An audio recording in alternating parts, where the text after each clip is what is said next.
So I made it to Harvard.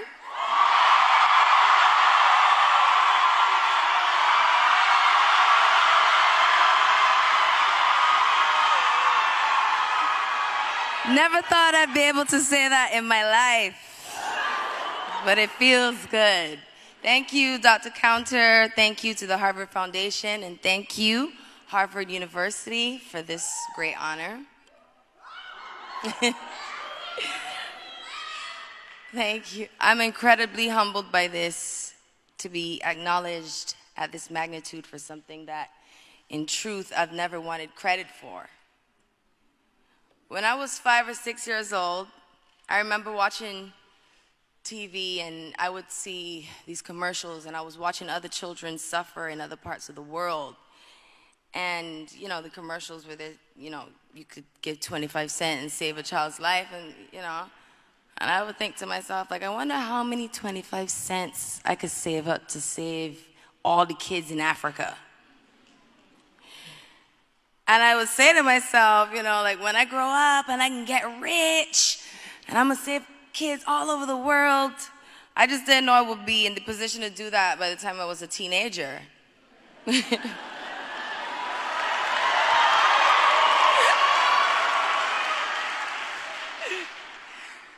At 17, I started my career here in America. And by the age of 18, I started my first charity organization. I went on to team up with other organizations in the following years and met, helped, and even lost some of the most beautiful souls. From 6-year-old Yasmina Amina, who passed away in 2010 from leukemia. Her story inspired thousands to volunteer as donors through GKMS. Fast forward to 2012, when my grandmother, the late Clara Brathwaite, she lost her battle with cancer, which is the very reason and the driving force behind the Clara Lionel Foundation. We're all human, and we all just want a chance. A chance at life, a chance at an education, a chance at a future, really. And at CLF, our mission is to impact as many lives as possible. But it starts with just one. Just one. As I stare out into this beautiful room, I see optimism. I see hope. I see the future. I know that each and every one of you has the opportunity to help someone else.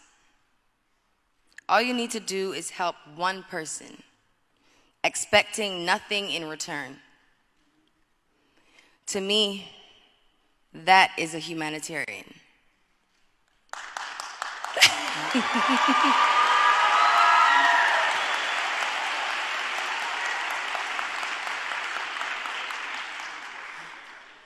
People make it seem way too hard, man. The truth is, and what the little girl watching those commercials didn't know, is that you don't have to be rich to be a humanitarian. You don't have to be rich to help somebody. You don't gotta be famous. You don't even have to be college educated. I mean, I wish I was. I'm not saying, you know. Especially today.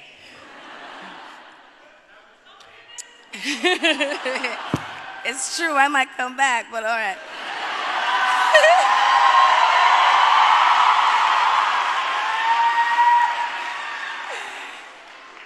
But it starts with your neighbor, the person right next to you, the person sitting next to you in class, the kid down the block in your neighborhood.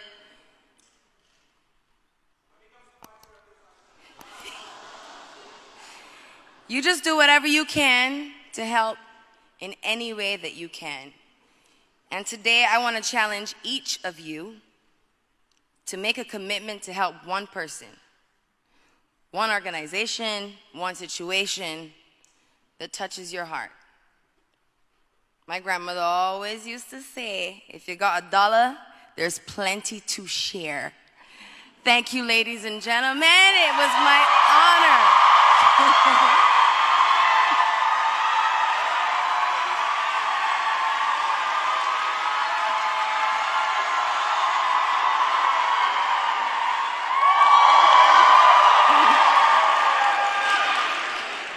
Over her career, she has worked on several projects aimed towards bettering society, including efforts to increase access to education globally through her Clara Lionel Foundation Global Scholarship Program and her support for the Global Partnership for Education and Global Citizen. But for this part of the night, I'd like to highlight some of the work she's done in the field of health and in helping to empower others in that way.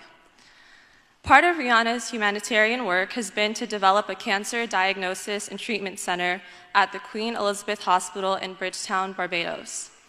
As a student of global health, the impact of such an institution is not lost on me. Too often, higher levels of medical care are inaccessible to the populations that need them, allowing individuals to unnecessarily suffer from preventable or treatable conditions. In my experience studying global health issues abroad in Western Kenya, for example, one of the greatest barriers to obtaining medical care was distance to the treatment centers that offered the needed care. During my time there, I remember learning the story of a woman who had lost her life during labor. She was being taken care of at a rural health clinic where typical labor procedures could be handled effectively. However, because of her specific complications, the type of care she needed was at a larger health center, which she couldn't reach in time.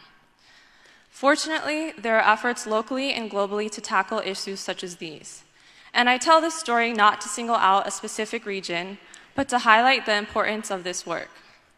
In providing such vital resources for cancer treatment in Barbados, Rianna has worked to reduce barriers such as these to higher level medical care, and the implementation of such work has reverberations throughout society. I find this quotation from Rianna particularly telling of the humanitarian spirit displayed by such work. If you have the ability to help and lend a hand, no matter how big or small, you should definitely make that your responsibility. To me, the idea that the ability to help others, no matter how big or small, now becomes a responsibility is one that embodies what it means to be a humanitarian. To prioritize helping fellow human beings to the extent that one can is to exemplify humanitarianism.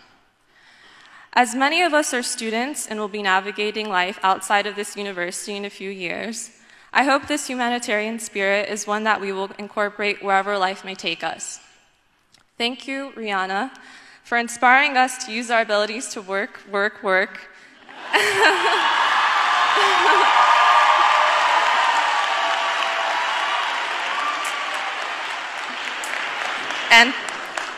and to exercise these abilities in the service of others. Thank you.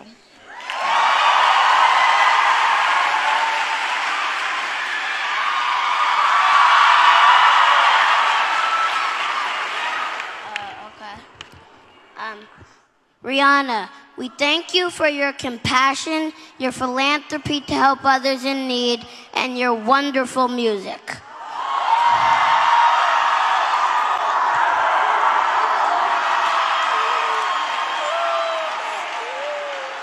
On behalf of the children of Cambridge, I present you these flowers as a token of our appreciation.